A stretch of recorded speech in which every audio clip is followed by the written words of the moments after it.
रूठी रानी उपन्यास। मुंशी प्रेमचंद। रूठी रानी एक ऐतिहासिक उपन्यास है जिसमें राजाओं की वीरता और देशभक्ति को कलम के आदर्श सिपाही प्रेमचंद ने जीवंत रूप में प्रस्तुत किया है। उपन्यास में राजाओं की पारस्परिक फूट और ईर्ष्या के ऐसे सजीव चित्र प्रस्तुत किए गए हैं कि पाठक दंग रह जाता है। रूठी रानी में बहुविवाह के कुपरिणामों, राजदरबार के षड्यंत्रों और उनसे होने वाले शक्तिह्रास के साथ साथ राजपूती सामंती व्यवस्था के अंतर्गत स्त्री की हीन दशा के सूक्ष्म चित्र हैं। दूसरी कृति प्रेमा में प्रेमचंद ने देश की स्वतंत्रता के प्रेमियों का आह्वान करते हुए कहा है कि साहस एवं शौर्य के साथ एकता और संगठन भी आवश्यक है।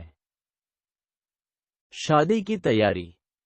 उमादे जैसलमेर के रावल लोंकरन की बेटी थी जो सन 1586 में राजगद्दी पर सुशोभित था। बेटी के पैदा होने से पहले तो दिल जरा टूटा, मगर जब उसके सौंदर्य की खबर आई तो आंसू पुंज गए। थोड़े ही दिनों में उस लड़की के सौंदर्य की धूम राजपूताने में मच गई। सखियां सोचती थी कि देखे ये युवती किस भाग्यवान को मिलती है। वे उसके आगे देश देश के राजों महाराजों के गुणों का बखान किया करती और उसके जी की थाह लेती, लेकिन उमादे अपने सौंदर्य के गर्व से किसी को ख्याल में न लाती थी। उसे सिर्फ अपने बाहरी गुणों पर गर्व न था, अपने दिल की मजबूती, हौसले की बुलंदी और उदारता में भी वह बेजोड़ थी। उसकी आदतें सारी दुनिया से निराली थीं, छुई मुई की तरह, जहां किसी ने उंगली दिखाई और यह कुम्हलाई। माँ कहती, बेटी पराये घर जाना है, तुम्हारा निबाह ठोकर होगा। बाप कहता, बेटा छोटी छोटी बातों पर बुरा नहीं मानना चाहिए। पर वह अपनी धुन में किसी की न सुनती थी। सबका जवाब उसके पास खामोशी थी। कोई कितना ही भूंके, जब वह किसी बात पर अड़ जाती तो अड़ी ही रहती थी। आखिर लड़की शादी करने के काबिल हुई। रानी ने रावल से कहा, बेखबर कैसे बैठे हो, लड़की सयानी हुई, उसके लिए वर ढूंढो, बेटी के हाथों में मेहंदी रचाओ।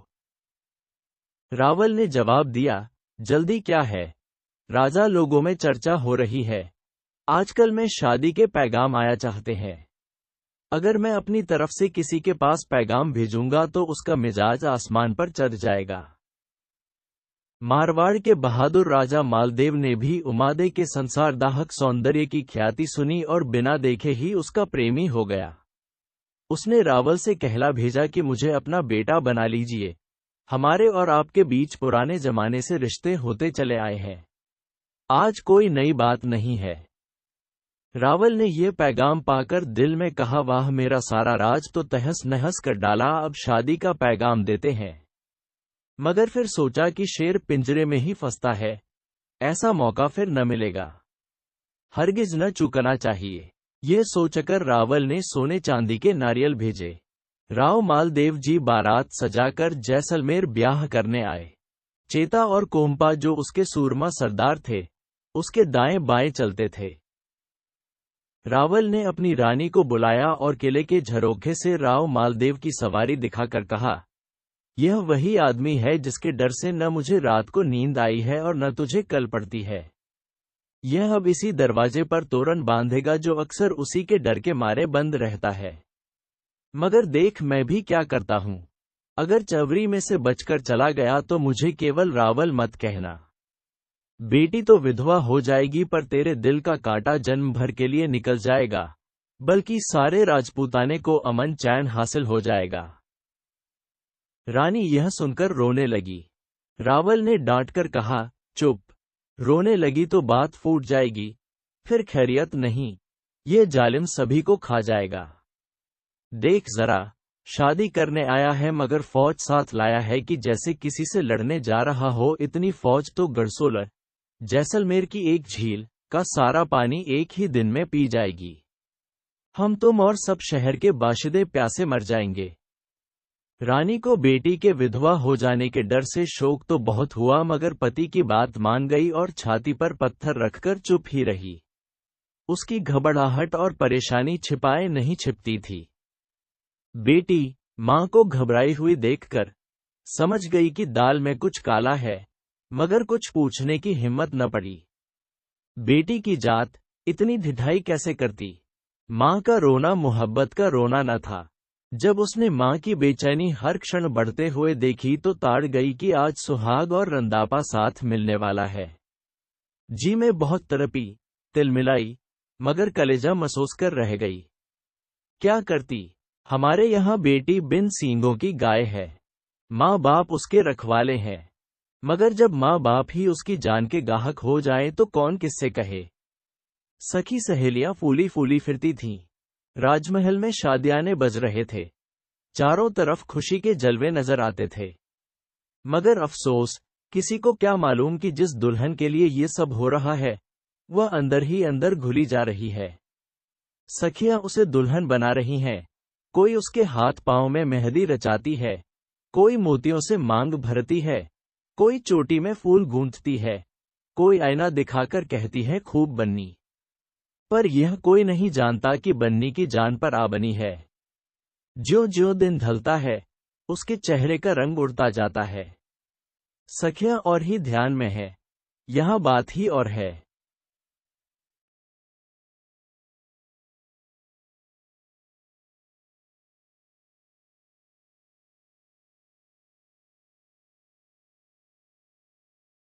टिक्का तो नहीं, रावल जी की बाई के ब्याह का मुहूर्त अलबत्ता निकाला है। भारीली, क्या आप फेरों के वक्त भी जाएंगे? ज्योतिषी, न जाऊंगा तो मुहूर्त की खबर कैसे होगी? भारीली, क्या इस शहर में आप और भी कहीं मुहूर्त बताते और शादियां करवाते हैं? ज्योतिषी, सारे शहर में मेरे सिवा और है ही कौन? राजा प्रजा सब मुझी को बुलाते हैं। भारीली, ज्योतिषी जी, नाराज न होना। जिन लड़कियों की शादियां आप करवाते हैं वह कितनी देर तक सुहागिन रहती हैं? ज्योतिषी, चौंक कर, है, ये तूने क्या कहा? क्या मुझसे दिल लगी करती है? भारीली, नहीं ज्योतिषी जी, दिल लगी तो नहीं करती, सचमुच कहती हूं। ज्योतिषी, इन बातों का जवाब मेरे पास नहीं। तेरा मतलब जो कुछ हो साफ साफ कह। भारीली, कुछ नहीं, आप अपने मुहूर्त को एक बार और जांच लीजिए। ज्योतिषी, कुछ कहेगी भी? भारीली, आप अपनी साइट फिर से देख लीजिए तो कहूं। ज्योतिषी, चल दूर हो, बूढ़ों से खेल नहीं करते। ये कहकर ज्योतिषी जी अंदर चले गए, मगर फिर सोच विचार कर पट्टी निकाली, साइट को खूब अच्छी तरह जांचा और उंगलियों पर गिन गिनकर बोले, मुहूर्त में कोई दोष नहीं है। भारीली, उदास स्वर में, तो फिर किस्मत की फूटी होगी। ज्योतिषी, भौचक होकर, नहीं, मैंने जन्मपत्री देखकर मुहूर्त निकाला था। भारीली, अजी कर्मपत्री भी देखी है। तुम्हारे मुहूर्त में तो बाई जी को दुख भोगना लिखा है। ज्योतिषी, तह को पहुंचकर, तो क्या रावल जी दगा फरेब करने वाले हैं? भारीली, वहां रावल मालदेव को यूं तो मारने से रहे, अब सलाह हुई है कि शादी के वक्त चवरी में उन्हें मार डालें। ज्योतिषी, अरे राम राम, ऐसे राजाओं को धिक्कार है। भारीली, महाराज, इस वक्त इन बातों को तो रखो, अगर रिहाई की कोई तदबीर हो तो बतलाओ। ज्योतिषी, जब रावल जी ही को बेटी पर रहम नहीं आता तो मैं गरीब ब्राह्मण क्या कर सकता हूं? भारीली, इंसान चाहे तो सब कुछ कर सकता है। ज्योतिषी, तू ही बता मैं क्या करूं? भारीली, अच्छे ज्योतिषी हो, राजदरबारी होकर मुझसे पूछते हो कि मैं क्या करूं? ज्योतिषी, राजदरबारी होने से क्या होता है? तूने सुना नहीं, गुरु विद्या और सिर सिर बुद्धि। भारीली, तो फिर मेरी तो यही सलाह है कि राव मालदेव को सावधान कर देना चाहिए। ज्योतिषी, हाँ, ऐसा हो सकता है। भारीली, तो क्या मैं बाई जी से जाकर कह दूं कि तुम्हारा काम हो गया? ज्योतिषी, हाँ, ऐसा हो सकता है। भारीली, जी हाँ। ज्योतिषी, अच्छा, मैं जाता हूं। शादी। दिन ढल गया, बाजार में छिड़काव हो गया, लोग बारात देखने के लिए घरों से उमड़े चले आते हैं। ज्योतिषी ने दरबार में जाकर राव से कहा, अब अगवानी करने का समय पास आ गया है। अब सवारी की तैयारी का हुक्म दीजिए। रावल, बहुत अच्छा, बारात वालों को भी इसकी खबर कर दो। ज्योतिषी, हाँ, खूब याद आया। एक बात मुझे मारवाड़ के ज्योतिषियों से पूछनी है। रावल, क्या? ज्योतिषी, जन्मपत्री से तो नहीं, पर बोलते नाम से राव जी को आज चौथा चंद्रमा और 8वां सूरज है। रावल, तो इससे क्या, मुहूर्त तो आपने जन्मपत्री से ही निकाला है। ज्योतिषी, महाराज पुकारने के नाम से भी ग्रह देखे जाते हैं। चौथा चंद्रमा और 8वां सूरज अशगुन होता है, कोई ग्रह 12वां नहीं है, तो। रावल जी, में क्या अच्छा होता जो कोई 12वां ग्रह भी होता, ताकि तीनों अशगुन एक जगह हो जाते। प्रकट, मारवाड़ बड़ा राज्य है, वहां ज्योतिषियों की कमी नहीं है, उन्होंने जरूर सब बातों को विचार लिया होगा। आप कुछ न कहिएगा, नहीं तो उन्हें खामखाह शक हो जाएगा। ज्योतिषी, उन्हें सचेत कर देना मेरा धर्म है। मैं आपके खानदान का हित चाहने वाला हूं। मैं अभी जाकर उनसे कहता हूं कि विपत्ति को काटने की कोई युक्ति कीजिए। रावल, क्या युक्ति हो सकती है? ज्योतिषी, यही दान पुण्य आदि। रावल, ये सब मैं अपनी तरफ से करा दूंगा, उनसे कहने की क्या जरूरत है। ज्योतिषी, नहीं, यह दान उन्हीं की तरफ से होना चाहिए। रावल, क्या मेरी तरफ से होने में कुछ बुराई है? ज्योतिषी, अपनी तरफ से तो तब दान कराया जाता जब बाई के ग्रह खराब होते। रावल, आज बाई जी का ग्रह कैसा है? ज्योतिषी, बहुत अच्छा, बहुत शुभ। फिर औरत के ग्रहों का अच्छा या बुरा होना अधिकतर उसके पति के ग्रहों पर आधारित होता है, इसलिए बाई जी का भी वही ग्रह समझना चाहिए जो राव जी का है। रावल, अच्छा, तो बारात में हो आइए, देर न कीजिएगा, यहां भी काम है। ज्योतिषी चुटकी बजाकर गया और आया। रावल से हुक्म पाकर ज्योतिषी जी खुश खुश वहां से चले। राव मालदेव जी को खबर हुई कि ज्योतिषी राघव जी आते हैं। राव जी ने कहा, उनका बड़े सम्मान से स्वागत करो, वे बड़े नामी ज्योतिषी हैं। वे क्या, उनके बेटे चंडो भी ज्योतिषी विद्या के बड़े पंडित हैं।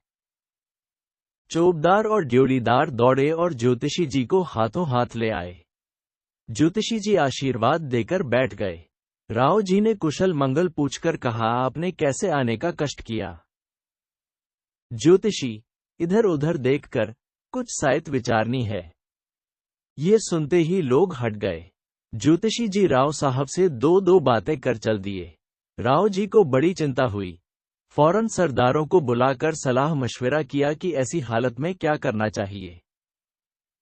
इतने में नटकारों की आवाज आई, चौतरफा शोर मचने लगा कि रावल जी की सवारी आई।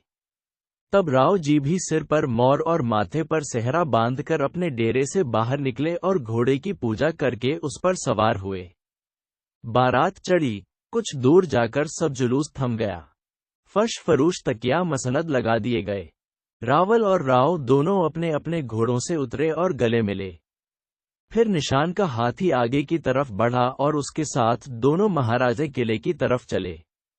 दरवाजे पर पहुंचकर रावल जी तो अंदर तशरीफ ले गए और राव जी तोरण बांधने की रस्म अदा करके पीछे पहुंचे। रनिवास में फिर दोनों मिलकर एक साथ मसनद पर बैठे। राजमहल में शादी की तैयारी हो गई। नाजिर राव जी को बुलाने आया।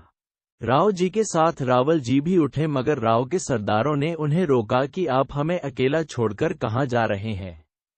रावल ने झांसा देकर कहा कि यहां से चला जाऊं, मगर कौन जाने देता है।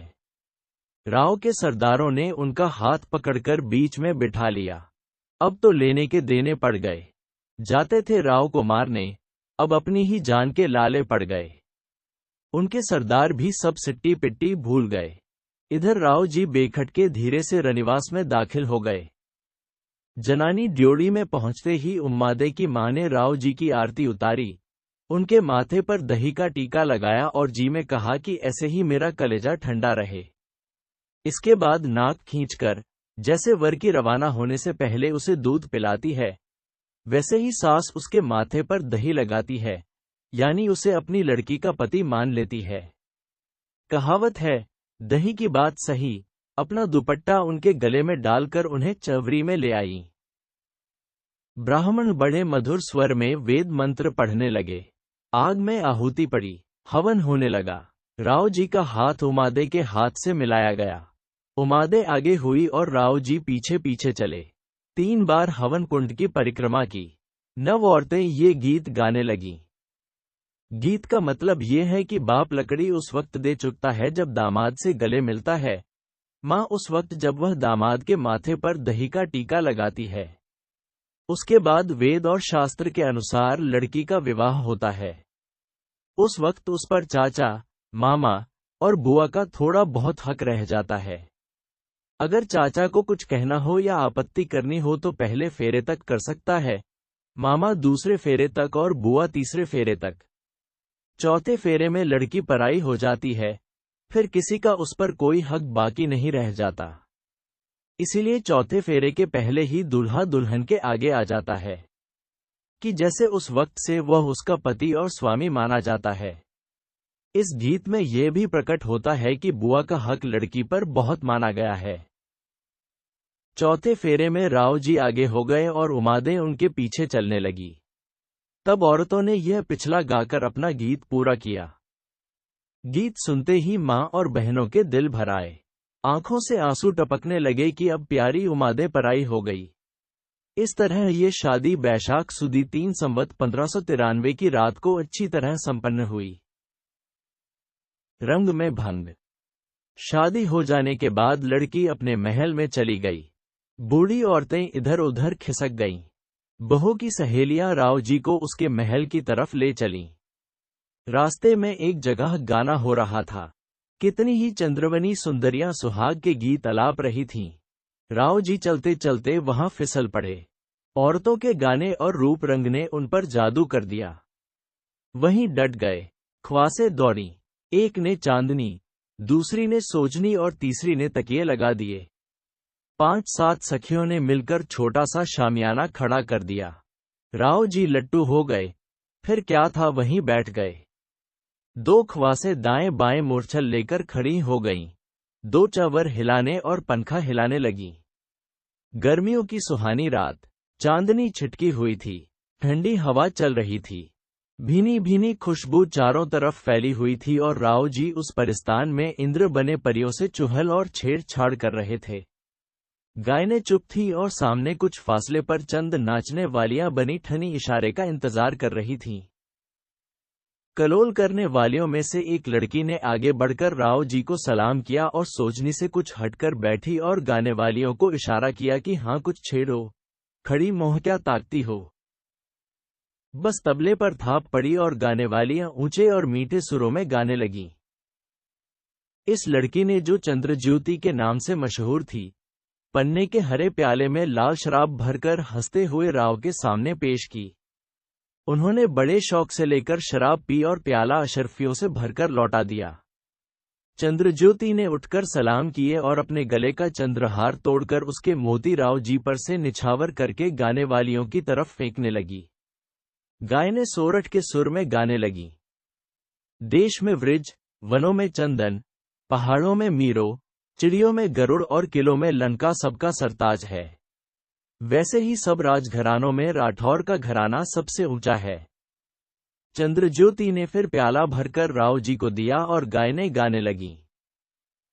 शराब पियो और लड़ने को चढ़ो, आंखें लाल रखो जिससे तुम्हारे दुश्मन जल मरे और दोस्त खुश हों।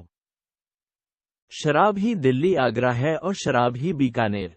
ए साहब, शराब पीजिए, इसका एक एक दौर 100 रुपये का है। पदों में दोहा, कपड़ों में सफेद कपड़ा, औरतों में नवेली औरत और घोड़ों में कुमैद घोड़ा अच्छा होता है। ए छोकरे शराब ला। इन गाने बजाने और तपस्विनियों का व्रत भंग करने वाली स्त्रियों के लुभाने रिझाने ने राव जी का दिल छीन लिया। उस पर गाने वालियों का संवेद स्वर में तान लगाना और भी सितम ढा गया।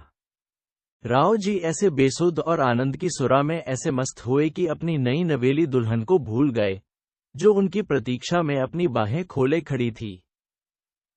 राव जी की राह देखते देखते उमादे की नशीली आंखें झपकने लगीं। कितनी ही बांदियां उनको बुलाने के लिए गईं पर राव जी उन परियों के जमघट से न उठ सके, यहां तक कि रात बहुत कम बाकी रह गई।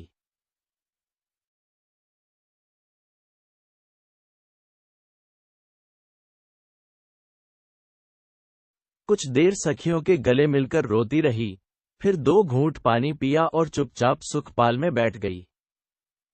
राव जी के कहने से उमा देवी ने भारीली को अलग एक रथ में बिठा लिया, गोया अपनी तबाही को अपने साथ ले चली। ज्योतिषी जी पहुंचाने के बहाने से साथ हो गए।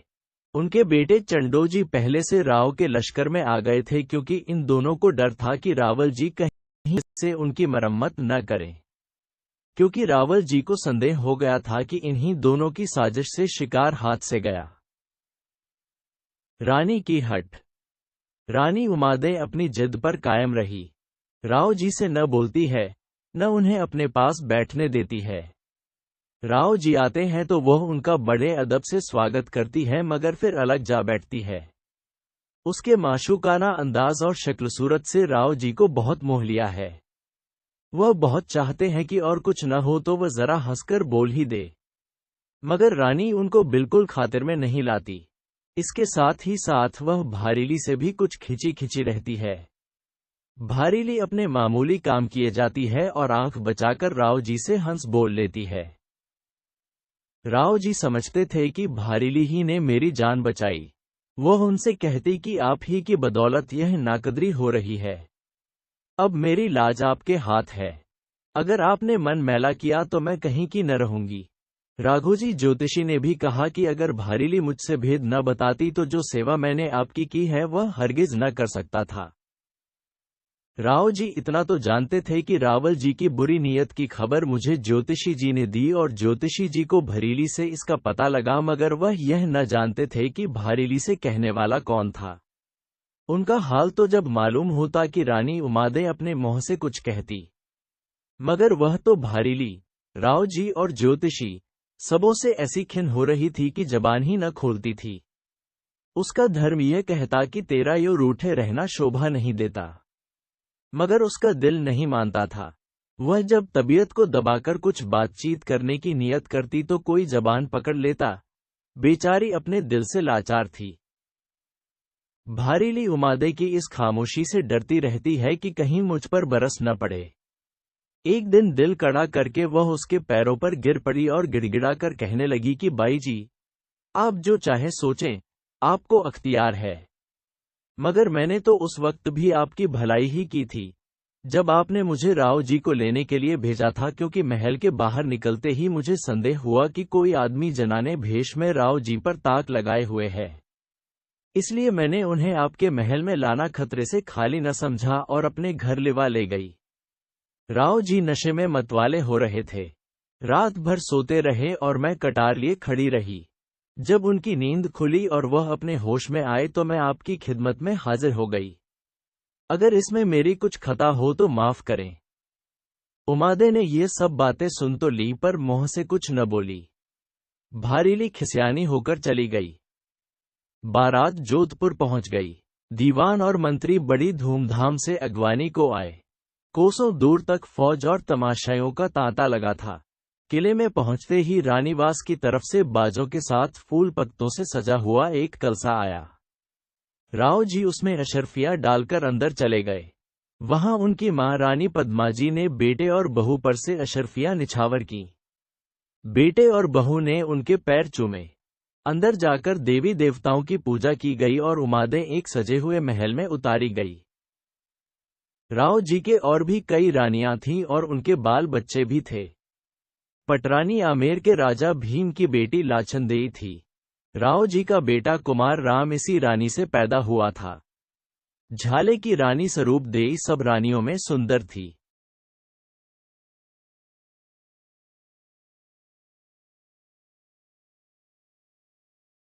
रानी स्वरूपदेई ने सब रानियों से कहला भेजा कि भट्टानी से मिलने के लिए तैयारी कीजिए। दूसरे दिन सब रानियां बनठंकर बड़े ठस्से से उमादे के महल में आईं। उमादे ने उठकर रानी लाछलदेई को सबसे ऊपर बिठाया और ज्यादातर उसी से बातचीत की। बाकी सब रानियों से मामूली तौर पर मिली और बहुत कम बोली। इसलिए वह दिल में बहुत कुड़बुड़ाई और उसकी शक्ल सूरत को देखकर तो उनके दिलों पर दाग पड़ गए। लौटने पर लाछल देई तो अपने महल में चली गई। बाकी रानियां स्वरूप देई के महल में जमा होकर मशवरा करने लगी और बहुत दिमाग खर्च करने के बाद ये राय तय कर पाई कि उमादे तो रूठी ही है, राव जी को भी जोड़ तोड़ लगाकर उससे खफा करा देना चाहिए ताकि वह उसके महल में जाना बिल्कुल छोड़ दें, क्योंकि अगर कभी उसने हंसकर राव जी की तरफ देख लिया तो वह उसी के हो जाएंगे। इतने में राव जी आ गए और पूछा, कहो भट्टानी जी कैसी है? स्वरूप देई, है तो बहुत अच्छी, पर अल्हड़ बछड़ी है। राव जी, तब तो दुलितिया भी झाड़ती होंगी। स्वरूप देई, हमें इससे क्या, जो पास जाए वह लात खाए। राव जी, जिसे दुलितिया खानी होंगी वही पास जाएगा। स्वरूप देई, 100 बात की एक बात तो यही है। तब राव जी ने दूसरी रानी से भी राय पूछी। रानी पार्वती ने कहा, महाराज, वह बड़ी घमंडिन है, अपने बराबर हमें क्या मांझी को भी नहीं समझती। झाला रानी हीरादेई ने फरमाया, महाराज, कुछ न पूछिए, अपने सिवा वह सबको जानवर समझती है। आहड़ी रानी लाछल देई बोली, मैं तो जाकर पछताई, उसकी माँ ऐसी जिद्दी छोकरी न जाने कहां से लाई। उसकी आंखों में न लाज है न बातचीत में लोज, मैं तो आपको उसके पास न जाने दूंगी। सोगरा रानी लाडा ने कहा, वह तो मारे घमंड के मरी जाती है, न आय की इज्जत है न गए की खातिर, ऐसी महारानी के पास कोई जाकर क्या करे। चौहानी रानी इंदर बोली, महाराज, मैंने बहुत औरतें देखीं, एक से एक सुंदर, मगर ऐसा फिरा हुआ मिजाज किसी का न देखा। न जाने उसके गोरे बदन में कौन सा भूत समा गया है। रानी राजबाई ने फरमाया, गोरी चिटी है तो क्या, लक्षण तो 2 कौड़ी के भी नहीं है। बड़े घर आ गई है, नहीं तो सारा घमंड धरा रहता। झाला रानी नौरंग देई बोली, जवानी के नशे में दीवानी हो रही है, यही नहीं जानती, जवानी सब पर आती है, कुछ उसी पर नहीं है। कल जवानी जाती रहेगी तो ये सब दिमाग खाक में मिल जाएगा। ये सब जहरीली बातें सुन सुनकर राव जी को भी गुस्सा आ गया। उन्होंने उमादे के यहाँ आना जाना कम कर दिया। कभी जाते तो उसे एक निगाह देखकर चले आते। उमादे भी सिर्फ उनके आदर के लिए खड़ी हो जाती, कुछ बातचीत न करती। राव जी की 2 और भट्टानी रानियां थीं। उनसे वह उमादे के बारे में कुछ बातचीत न करते क्योंकि वह जानते थे कि उन्हें उमादे की शिकायत नागवार गुजरेगी।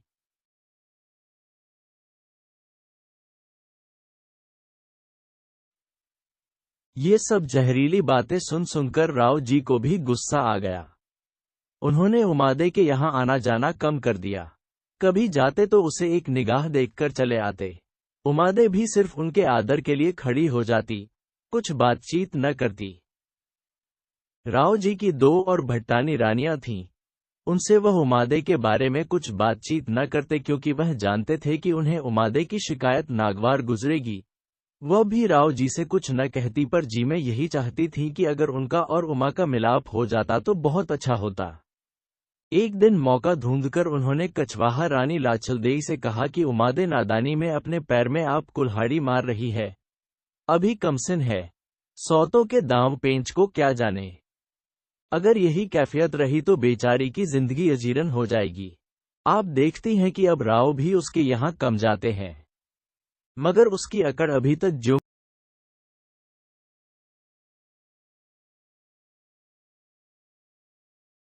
रानी राजबाई ने फरमाया, गोरी चिटी है तो क्या, लक्षण तो 2 कौड़ी के भी नहीं है। बड़े घर आ गई है, नहीं तो सारा घमंड धरा रहता। झाला रानी नौरंग देई बोली, जवानी के नशे में दीवानी हो रही है, यही नहीं जानती, जवानी सब पर आती है, कुछ उसी पर नहीं है। कल जवानी जाती रहेगी तो ये सब दिमाग खाक में मिल जाएगा। ये सब जहरीली बातें सुन सुनकर राव जी को भी गुस्सा आ गया। उन्होंने उमादे के यहाँ आना जाना कम कर दिया। कभी जाते तो उसे एक निगाह देखकर चले आते। उमादे भी सिर्फ उनके आदर के लिए खड़ी हो जाती, कुछ बातचीत न करती।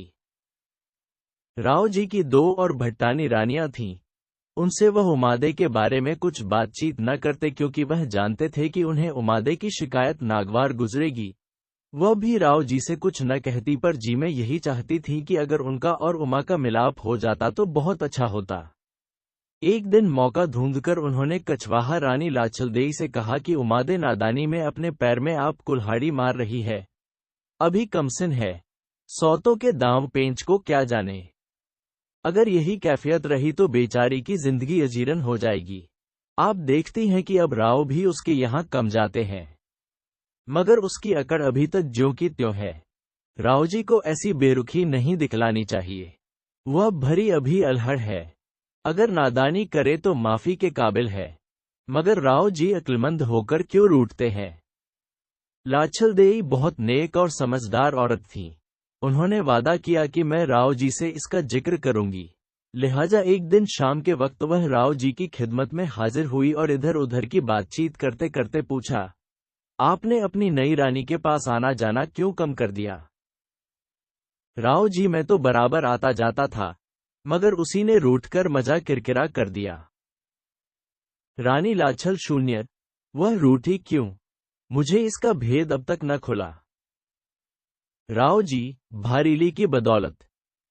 लाछल शून्य, फिर आप भारीली को क्यों इतना मोह लगाते हैं, वह उमा के बराबर की नहीं है। राव जी, इसमें मेरी क्या खता है, उमादे ही ने उसे मेरे पास भेजा था। लाछल शून्य, ठीक है, मगर चाहिए कि भारीली अपनी जगह रहे और उमा उमा की जगह। राव जी, मैं भी तो यही चाहता हूं, पर उमा नहीं मानती। उसके जी का कुछ हाल ही नहीं खुलता कि आखिर क्या मंशा है। तुम जरा पता तो लगाओ। लाछल शून्य, बहुत अच्छा, कोई मौका आने दीजिए। रानी लाछल देई ने ये सब बातें उमा से कहीं। उसने उनको धन्यवाद दिया, मगर इसका कुछ नतीजा न निकाला। हाँ, उमा को यह मालूम हो गया कि यहाँ भी एक औरत ऐसी है जो मेरे दुख को समझ सकती है।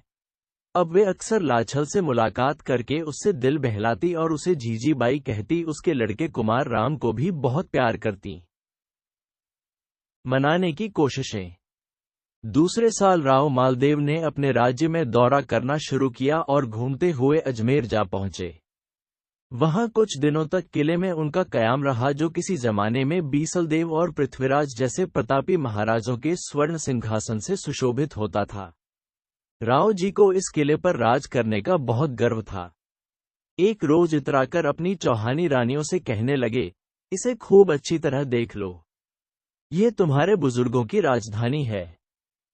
चौहान रानियों को यह व्यंग्यात्मक वाक्य बहुत बुरा लगा। राव जी राठौर थे, भला चौहान किसी राठौर की जबान से ऐसी बात सुनकर क्यों कर जब्त कर सकता। दोनों खानदानों में शादी ब्याह होता था, मगर वह पुरानी शत्रुता दिलों में साफ न हुई थी।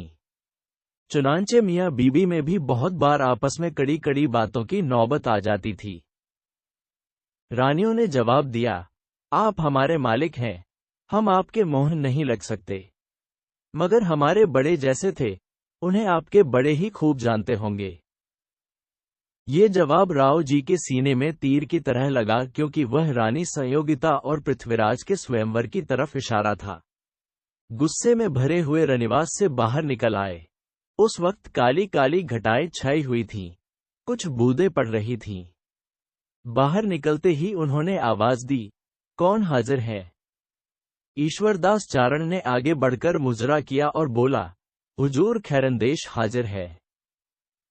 राव जी, अभी आप जागते हैं, मुझे अंदर नींद नहीं आई, जरा कोई कहानी तो कहो, मैं यहीं लेटूंगा, ठंडी हवा है, शायद नींद आ जाए। ईश्वरदास, जो आज्ञा, बैठिए। राव जी बैठ गए और ईश्वरदास कहानी कहने लगा। कहानी के बीच में उसने ये दोहा पढ़ा, मारवाड़ नर नारी जैसलमेर, तोरी तो सिधान निरा करमल बीकानेर। यानी मारवाड़ में मर्द, जैसलमेर में औरतें, सिंध में घोड़े और बीकानेर में ऊंट अच्छे होते हैं। राव जी ने इस दोहे को सुनकर फरमाया, चारण जी, बेशक जैसलमेर की औरतें बहुत अच्छी होती हैं, पर मुझे तो वह जरा भी रास न आई। ईश्वर दास, ये हुजूर क्या फरमाते हैं? जैसलमेर की अच्छी औरत उमादे तो। राव जी, बात काट कर, अजी, वह तो 7 फेरों की रात से ही रूठी बैठी है। ईश्वर दास, हुजूर गुस्ताखी माफ, आपने उसे भी मामूली औरत समझा होगा। खैर, चलिए बंदा अभी मेल कराए देता है। राव जी ने भी ख्याल किया कि यह बात बनाने वाला आदमी है। क्या अजब है, रानी को बातों में लगाकर धर्रे पर ले आए। उसके साथ उमादे के महल की तरफ चले। यकायक चलते चलते रुक गए और ईश्वरदास से बोले, आप चलते तो हैं मगर वह बोलेगी भी नहीं। ईश्वरदास, हुजूर, मैं चारण हूं। चारण चाहे तो एक बार मुर्दे को जगा सकता है, वह तो फिर भी जीती है। दरवाजे पर पहुंचकर ईश्वरदास जी ने राव जी को अपने पीछे बिठा लिया और उमादे से कहला भेजा कि मैं राव जी के पास से कुछ कहने के लिए हाजिर हुआ हूं। उमादे पर्दे के पीछे आ बैठी। ईश्वरदास से बड़े अदब से कहा, बाई जी, सलाम कबूल हो। उमादे ने कुछ जवाब न दिया। ईश्वरदास ने फिर कहा, मेरा मुजरा कबूल हो। जब उसका भी जवाब न मिला तो राव जी ईश्वरदास के कान में धीमे से कहा, देखो, मैं न कहता था कि वह न बोलेगी। मुर्दा बोले तो बोले मगर उनका बोलना नामुमकिन है। ईश्वरदास, बाई जी, मैं भी आप ही के घराने का हूं, इसीलिए बाई जी करता हूं। अगर ऐसा न होता तो तुम देखती कि तुम्हारे खानदान को कैसा शर्मिंदा करता। ये कौन सी इंसानियत है कि मैं तो मुजरा अर्ज करता हूं और शर्मिंदा करता। ये कौन सी इंसानियत है कि मैं मुजरा अर्ज करता हूं और तुम जवाब तक नहीं देती। उमादे ने इसका भी कुछ जवाब न दिया। ईश्वरदास ने फिर कहा, बाई जी, आपने सुना होगा कि आपके पुरखों में एक रावत दवाजी थे। वह मुसलमानों से लड़ाई में काम आए थे। उनकी रानी ने चारण होपान जी से कहा कि बाबा जी, अगर रावत जी का सिर ला दो तो मैं सती हो जाऊं। होपान जी लड़ाई के मैदान में गए मगर कटे हुए सिरों के ढेर में रावत का सिर पहचाना न जाता था। उस वक्त होपान जी ने बड़ी सूझबूझ को काम में लाकर रावल जी की तारीफ करना शुरू की और उसको सुनते ही रावल जी का सिर हंस पड़ा। होपान जी उसे पहचान कर रानी के पास लाया। उसके बारे में एक दोहा मशहूर है, यानी होपान चारण ने अपने मालिक दवाजी की सेवा की थी, इसलिए दवाजी का सर अपने वफाद नौकर की जबान से अपनी तारीफ सुनकर हंस पड़ा। यह बात गीतों और दोहों में मशहूर है। सो बाई जी, तुम भी उसी रावल दवाजी के घराने की हो। वह मरकर बोला, तुम जीती भी नहीं बोलती, क्या तुम्हारी रगों में बुजुर्गों का खून नहीं दौड़ता। उमादे जोश में आकर, बाबा जी, मैं भी यही देखना चाहती थी कि देखूं तुम्हारी जबान में कितनी ताकत है। कहो, क्या कहते हो और क्यों आए। ईश्वरदास, तुम्हारी सौतें कहती हैं कि वह अगरचे चंद्रवंश में पैदा हुई, खुद भी चांद की तरह रोशन है, मगर चेहरे पर मैल अभी तक बाकी है। मैं यही पूछने आया हूं कि वह मैल कैसा है और क्यों बाकी है। उमादे, उन्हीं से क्यों न पूछ लिया। ईश्वरदास, वह तो कुछ साफ साफ नहीं बतलाती।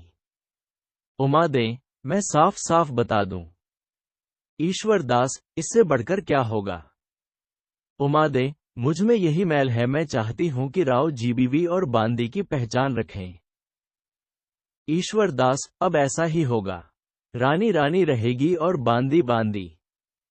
उमादे, तुम इसका पक्का कॉल दे सकते हो। उमादे, अच्छा, हाथ बढ़ाओ। ईश्वरदास ने राव जी का हाथ पकड़कर पर्दे में कर दिया। उमा ने उसे देखकर कहा, ये तो वही सख्त हाथ है जिसने मेरे कंगन बांधा। ईश्वरदास, तो दूसरा हाथ कहां से आवे। ये सुनकर उमादे चली गई और राव जी भी टूटा हुआ दिल लेकर उठ गए। मगर ईश्वरदास वहीं पत्थर की तरह जमा रहा।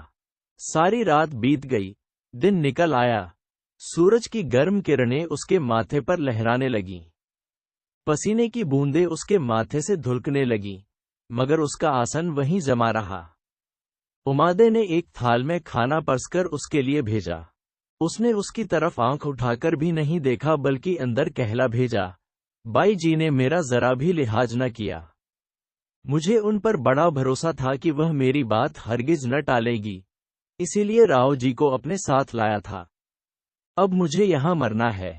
क्या बाई जी ने कभी चारणों द्वारा चांदी करने की घटना नहीं सुनी? जब चारण किसी झगड़े में हाथ डालते हैं और राजपूत उनकी बात नहीं मानते तो वह अपनी मर्यादा और आबरू कायम रखने के लिए आत्महत्या कर लिया करते हैं। ये सुनते ही उमादे घबराई हुई उसके पास आई और पूछा, क्या आप मुझ पर चांदी करेंगे? ईश्वरदास, जरूर करूंगा, नहीं तो राव जी को कौन सा मोह दिखाऊंगा। उमादे, तो आपने मुझे वचन क्यों नहीं दिया? ईश्वरदास, राजा रानी के झगड़े हैं, मैं कैसे जिम्मेदारी लेता? बीच में पड़ने वाले का काम सिर्फ मेल करा देना है, सो मैं राव जी को आपके पास ले ही आया था। उमादे, उन्हें लाने से क्या फायदा हुआ?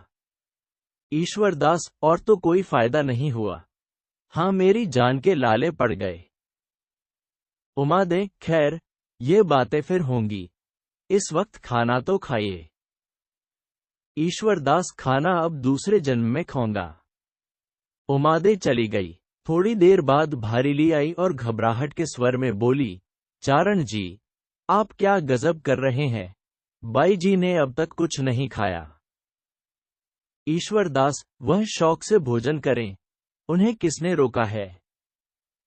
भारीली, भला ऐसा भी मुमकिन है कि चारण तो दरवाजे पर भूखा पड़ा रहे और कोई राजपूत औरत खुद खाना खा ले? ईश्वरदास, अगर बाई जी चारणों की इतनी इज्जत करती हैं तो उनकी बात क्यों नहीं मानती? भारीली, आप क्या कहते हैं? ईश्वरदास, मैं यही कहता हूं कि बाई जी राव जी से ये खिंचावट दूर कर दें। इतने में उमा भी निकल आई, राव जी भी कुछ करेंगे या नहीं? ईश्वरदास, जो तुम कहोगी वह करेंगे। हाथ जोड़ने को कहोगी हाथ जोड़ेंगे, पैर पड़ने को कहोगी पैर पड़ेंगे, जैसे मानोगी मनाएंगे। मैंने ये सब तय कर लिया है। उमा, बाबा जी, आप समझदार होकर ऐसी बातें कैसे मुंह से निकालते हैं? क्या मेरे खानदान की यही रीति है और मेरा यही धर्म है? राव जी मेरे स्वामी हैं, मैं उनकी लौड़ी हूं, भला मैं उनसे कह सकती हूं कि आप ऐसा कीजिए वैसा कीजिए? मैं तो रूठने पर भी उनकी तरफ से दिल में जरा मैल नहीं रखती और वह भी जैसे चाहिए मेरी इज्जत करते हैं। मेरा गर्व, मेरा अभिमान उन्हीं के निभाने से निभ रहा है। वह चाहते तो दम भर में मेरा घमंड चूर कर सकते थे। यह उन्हीं की कृपा है कि मैं अब तक जिंदा हूं। स्वाभिमान हाथ से खोकर मैं जिंदा नहीं रह सकती। ईश्वरदास, शाबाश। बाई जी, शाबाश। सती स्त्रियों के यही लक्षण हैं। उमादे, बाबा जी, अभी से शाबाश न कीजिए, जब ये धर्म आखिरी दम तक निभ जाए तो शाबाश कहिएगा। ईश्वरदास, अच्छा तो तुम फिर क्या चाहती हो? उमा, कुछ नहीं, तुम भोजन करो तो मैं भी कुछ खाऊं। ईश्वरदास, तुम जाओ, खाना खाओ, मैं तो तब खाऊंगा जब तुम मेरा कहना मान लोगी। उमा, अच्छा कहो, कौन सी बात कहते हो? ईश्वरदास, राव जी से रूठना छोड़ दो। उमा, राव जी अगर मेरी जान मांगे तो दे सकती हूं, मगर मेरा दिल उनसे अब न मिलेगा। ईश्वरदास, मेरे कहने पर मिलाना पड़ेगा। थोड़ी देर तक उमादे सोचती रही, फिर बोली, मेरा जी नहीं चाहता कि जो बात ठान लूं उसे फिर तोड़ दूं। यह मेरी आदत के बिल्कुल खिलाफ है, मगर आपकी जिद से लाचार हूं। खैर, आपकी बात मंजूर। ईश्वरदास, खुश होकर, बाई जी, तुमने मेरी लाज रख ली। यकीन मानो राव जी तुमसे बाहर नहीं, जो कुछ तुम कहोगी वही करेंगे। उमा, मैं उनसे कुछ नहीं कह सकती, उन्हें सब बातों का अख्तियार है, मगर अपनी आदत के खिलाफ फिर कोई बात देखूंगी तो एकदम उनके यहां न ठहरूंगी। ईश्वरदास, बहुत अच्छा, यही सही। कहो तो राव जी को ले आऊं, या अगर तुम चलना कबूल करो तो सुखपाल का इंतजाम करो। उमा, अभी नहीं, रात को चलूंगी, आप अब खाना खाएं। ईश्वरदास, पहले मैं राव जी को बधाई दे आऊं। ईश्वरदास खुश खुश राव जी की सेवा में उपस्थित हुआ और उमादे ने फिर खाना बनवाकर उसके डेरे पर भिजवा दिया। रानी फिर रूठ गई। राव जी मारे खुशी के फूले नहीं समाते। प्रेमिका के इंतजार में घड़ियां गिन रहे हैं। राजमहल सजाया जा रहा है। नाचने गाने वालियां जमा हो गईं। गाना हो रहा है। शराब का दौर चल रहा है।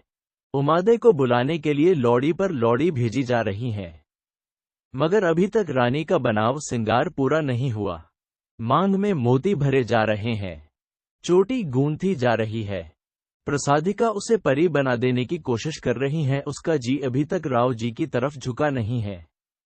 खुददारी अलग दामन खींच रही है। दिल अलग मचल रहा है। अभी तक जो पशोपेश में है कि जाऊं या न जाऊं। तबीयत किसी बात पर नहीं जमती।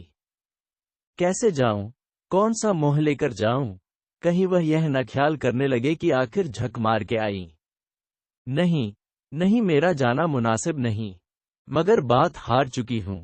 न जाऊंगी तो झूठी ठहरूंगी। वह इसी सोच विचार में थी कि फिर बुलावा आया। उमा ने भारीली से कहा, तू जाकर कह दे आते आते आएंगी, क्या ऐसी जल्दी है? भारीली यह सुनकर सहम गई। कांपते हुए बोली, बाई जी, क्या अंधेर करती हो? मुझे क्यों भेजती हो? क्या और ख्वासें नहीं हैं? उमादे ने कहा, कोई हर्ज नहीं। ये जवाब देकर जल्दी से चली आना, वहां ठहरना नहीं। तुझे फिर मेरे साथ चलना होगा। लाचार होकर भारीली गई। राव जी की नजर ज्यों ही उस पर पड़ी, वह रानी को भूल गए। उसका हाथ पकड़कर बिठा लिया। वह बहुत कहती रही कि जो मैं कहने आई हूं उसे सुनिए और मुझे जाने दीजिए, नहीं तो रंग में भंग पड़ जाएगा। राव जी बोले, कुछ नहीं होगा। तू झूठ मूठ डरती है। भट्टानी ने तुझे मेरे दिल बहलाव के लिए ही भेजा है। जब तक वह न आए तू यहीं रह, फिर चली जाना। राव जी शराब के नशे में चूर भारीली से चिपटे जाते हैं। अपनी धुन में न उसकी बात सुनते हैं न उसे जाने देते हैं। यहां तक कि नाचने गाने वालियां भी महफिल का रंग देखकर वहां से खिसक जाती हैं। थोड़ी देर के बाद रानी उमादे बनाव सिंगार किए आई तो देखा राव जी भारीली को लिए बैठे हैं। उसी दम उल्टे कदम वापस हुई। जी में कहा, अच्छा हुआ। मैं भी यही चाहती थी कि मेरी आन हाथ से न जाने पाए। उधर भारीली ने ज्यों ही रानी को देखा, घबराकर उठी और खिड़की से नीचे कूद पड़ी। वहां बाघा नाम का संतरी पेहरे पर था। जेवर की झनक सुनकर चौकन्ना हुआ। ऊपर को देखा तो भारीली नीचे गिर रही है। लपककर उसे बचा लिया और उससे पूछने लगा, तू कौन है? परिस्तान की परी है या इंदर के अखाड़े की हूर? भारीली ने उंगली होठों पर रखकर कहा, चुप। अपनी जान की खैर चाहता है तो अभी मुझे यहां से निकाल ले चल, नहीं तो हम तुम दोनों मारे जाएंगे। बाधा ने कहा, मैं राव जी का नौकर हूं। बिना आज्ञा यहां से हिल नहीं सकता। पहरा पूरा कर लूं, तब जो कुछ तू कहेगी वह करूंगा। भारीली ने गिड़गिड़ाकर कहा, इस वक्त तू मुझे अपने डेरे पर पहुंचा दे, फिर जैसा होगा देखा जाएगा। बाघा का डेरा ईश्वरदास के पास ही था। चारण जी ने जो ही उसे देखा पहचान गए। झटपट राव जी के पास पहुंचे। वह घबराए हुए बैठे थे। सब नशा हिरन हो गया था। ईश्वरदास को देखते ही बहुत उदास होकर बोले, मेरे हाथों से तो दोनों तोते उड़ गए।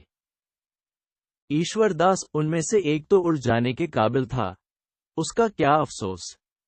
बाघा सिपाही से फरमाए कि उसे इसी दम जैसलमेर पहुंचा आवे, नहीं तो दूसरा तोता भी कभी आपके हाथ न आएगा। राव जी, अगर आपकी यही मर्जी है तो बाघा से जो चाहे कह दीजिए। ईश्वरदास ने उसी वक्त जाकर भारीली को एक सांडनी पर सवार करा के बाघा की हिफाजत में जैसलमेर की तरह रवाना कर दिया और वापस आकर राव जी को सूचना दी। राव जी, अब तो भट्टानी राजी होंगी। ईश्वरदास, यह मैं नहीं कह सकता क्योंकि आप उनका मिजाज जानते हैं। राव जी, इसी डर से तो मैं उनके पास गया नहीं। आप जाकर देखिए, अगर हो सकते तो मना लाइए। ईश्वरदास, अब उनका आना बहुत मुश्किल है, पर मैं जाता हूं। ईश्वरदास ने जाकर देखा राजमहल सूना पड़ा है और रानी बुर्ज में जा बैठी है। ख्वासों ने सफेद चांदनी टांग कर पर्दा कर दिया है। लौडियां बांदियां पहरे पर हैं। पर्दे के पास 2 नौकरानियां नंगी तलवारें लिए खड़ी हैं। ईश्वरदास की हिम्मत न हुई कि नजदीक जाए, दूर से ही देखकर लौट आया और राव से सब माजरा सुनाया। राव जी, झुंझाला कर, क्या भट्टानी जी बुर्ज में जा बैठी? यह क्या हरकत की? ईश्वरदास, शायद उस बुर्ज के भागे जागने वाले थे। आज वहां वह रौनक है जो कभी पृथ्वीराज चौहान के तख्त को भी नसीब न हुई। चांदनी का पर्दा पड़ा है, नंगी तलवारों का पहरा है। मेरी तो वहां जाने की हिम्मत न पड़ी और क्या अर्ज करूं। राव जी, आश्चर्य से, क्या सचमुच नंगी तलवारों का पहरा है? ईश्वरदास, जी हां। महाराज, यकीन न हो तो खुद चलकर देख लीजिए। राव जी, तब तो उनका मानना बिल्कुल नामुमकिन है। ईश्वरदास, हुजूर ठीक कहते हैं। रानी ने मुझसे पहले ही शर्त करवा ली थी। आपने बड़ा गजब किया कि ऐसे नाजुक मामले में उनके मिजाज के खिलाफ काम किया। जब एक बार ऐसी हरकत का बुरा तजुर्बा आपको हो चुका था, दूसरी बार जरूर होशियार होना चाहिए था।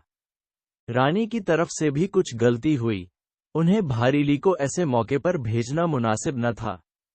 मगर जहां तक मेरा ख्याल है, आपकी तरफ से उनके दिल में संदेह था और सिर्फ आपकी परीक्षा के लिए उन्होंने भारीली को भेजा था।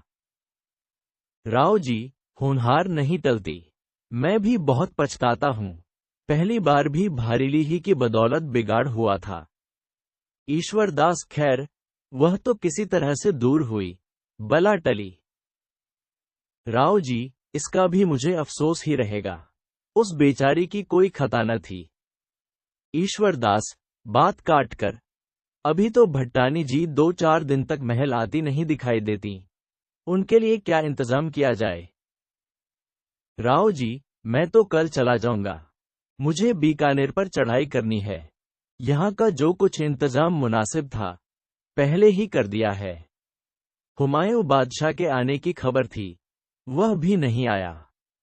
फिर बेकार वक्त क्यों बर्बाद करूं? तुम यहाँ रहो और उस बुर्ज के पास कनाते खड़ी करवा के पहरे चौकी का पूरा बंदोबस्त करो। जब बाई जी का मिजाज जरा धीमा हो तो समझा बुझाकर जोधपुर ले आना। मैं किएदार से कह दूंगा, वह सब इंतजाम कर देगा। राव जी यह कहकर दूसरे दिन अजमेर के लिए रवाना हो गए।